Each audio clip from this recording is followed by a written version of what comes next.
if you're a MacBook user and you've encountered this issue where you are unable to capture your screen using OBS, by going over to the display capture, and when you click, you find this particular image that says device not connected or not available.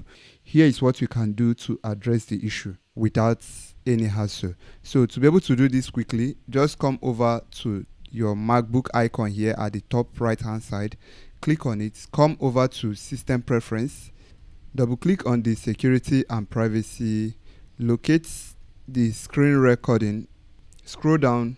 You will discover that your OBS is not highlighted, meaning that you've not given it permission. So to be able to do that, simply click on the key that is the authentication, and then you are going to input your password.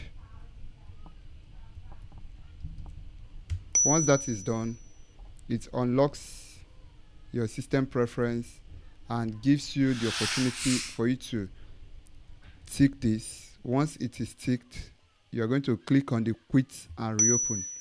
With that, you see that our display capture is now live, bold, and with this, the problem is sorted out. So if this tutorial did help you, please do well to click the subscribe button, turn on the notification bell for more tips like this. Till I see you again, do have a pleasant time.